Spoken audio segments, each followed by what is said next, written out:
Bonjour, je suis Myriam Morel, je suis conservateur du musée au MUCEM, je suis commissaire d'exposition Splendeur de Volubilis, bronze du Maroc et de Méditerranée, qui est présenté au MUCEM sur le J4 jusqu'au 25 août 2014. L'exposition présente un certain nombre de bronzes, dont la majeure partie vient de Rabat, du musée archéologique de Rabat et du site archéologique de Volubilis.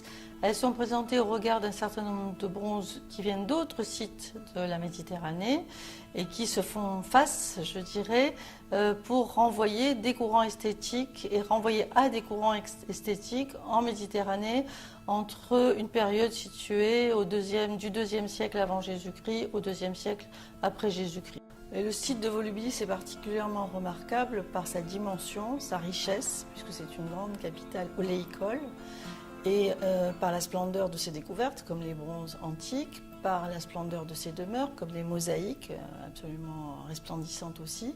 Et c'est un site tellement important pour l'Afrique du Nord à cette époque qu'il a été classé au patrimoine mondial de l'UNESCO. Il est clair que le personnage de Juba II et celui de Cléopâtre Séléné, son épouse, sont très emblématiques de la quintessence de la qualité des œuvres qu'on trouve dans cette exposition. Juba II est le fils de Juba Ier, comme on pourrait s'en douter, lequel le roi Juba Ier s'est suicidé lors de la prise de la conquête de l'Afrique par Jules César. Et son fils, celui qui deviendra Juba II, est emmené en captivité par les troupes de César et élevé à Rome. Parallèlement, en Égypte, le pouvoir romain prend également la province d'Alexandrie et emmène aussi en captivité une jeune princesse qui s'appelle Cléopâtre Séléné et qui n'est autre que la fille de la grande Cléopâtre.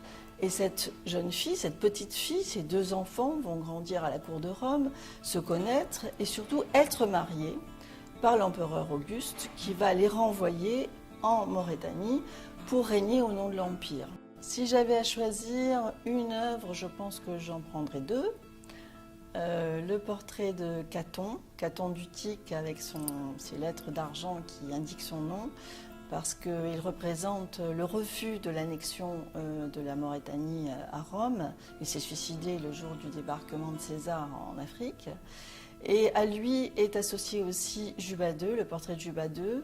D'une part parce que Juba Ier, père de Juba II, s'est suicidé en même temps que Caton à l'invasion de César, et d'autre part parce qu'il représente justement cet enfant exilé que l'Empire a renvoyé sur ses terres pour le représenter. Donc il y a quelque chose de touchant dans le fait d'avoir rassemblé ces deux personnages sous le même toit par un propriétaire qui sans doute voulait nous faire passer un message. Ah, c'est une exposition qu'il ne faut absolument pas rater parce que c'est la première fois qu'on met en présence des bronzes qui viennent de Rabat, du musée archéologique de Rabat, dont ils ne sortent pratiquement pas, et qui vont rencontrer d'autres bronzes découverts dans d'autres sites archéologiques méditerranéens. Et on les voit face à face, ils ne se sont jamais rencontrés. D'abord, c'est bien pour eux, puis en plus, c'est bien pour nous de les voir tous ensemble, parce qu'on se rend compte par comparaison que les styles que l'on peut trouver au sud de la Méditerranée, on les retrouve aussi au nord ou à l'est, et qu'on a vraiment là affaire à un courant esthétique un peu mondialisé, on peut dire, des bronzes en Méditerranée entre le 2e siècle avant Jésus-Christ et le 2e siècle après Jésus-Christ.